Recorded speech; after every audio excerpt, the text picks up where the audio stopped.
Is equal to, इसको मान लेते हैं माना पाई बराबर x इंटू साइन एक्स।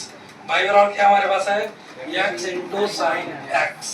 बताओ ये वाला पहला फलन है जबकि ये वाला दूसरा फलन। यहाँ लिखेंगे x के सापेक्ष अवकलन करने पर लिख लेना है अपने से।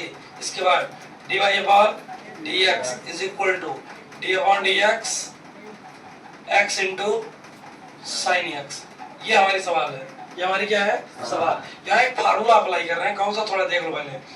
फार्मूला है अभी बताया भी आपको, d upon d x u into v first function into differentiation of second function plus second function into differentiation of first function. ठीक है, सुनो, पहला फलन दूसरे का अवकलन प्लस दूसरा फलन पहले का अवकलन। ठीक है, ये फार्मूला यहाँ पे लगाना है। तो देखो कैसे होगा।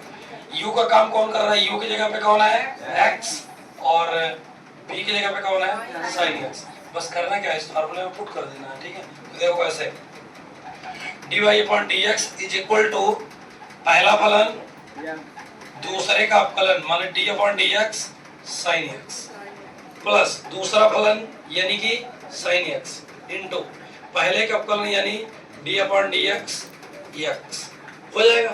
एक बार फिर पहला फलन दूसरे का अवकलन प्लस दूसरा फलन और पहले का अवकलन। ठीक है, अब फार्मूला के साथ बताइएगा, बिना फार्मूला याद किए आप आगे नहीं बढ़ सकते। तो x इंटू साइन एक्स का अवकलन क्या जानते हो, cos x। तो ये आ गया cos x plus sign x। अब देखो यहाँ पे क्या होगा, इसका मैं बाहर समझा देता हूँ फिर डायरेक्ट लिख दूंगा। ठीक है, D upon d x x का होगा, इसकी पावर कितनी है, एक है ना, तो फार्मूला होता है n x to the power n minus one. n मतलब एक, x पावर एक minus one, n minus one होता है ना। तो क्या हो जाएगा 1 इंटू एक्स टू पावर कितना, तो 1 इंटू ये किसी की पावर 0 हो तो इसका मान क्या होता है एक। तो ये आ गया इतना, एक एक कम क्या आएगा एक। यानी समझ गए कि x का जो अवकलन होगा वो कितना होता है। तो इसकी जगह डायरेक्ट हमने रख दिया कितना 1। अगला step x into cos x plus sine x का एक में मल्टीप्लाई करेंगे वही आएगा, और ये इसका क्या हो चुका है फाइनल आंसर।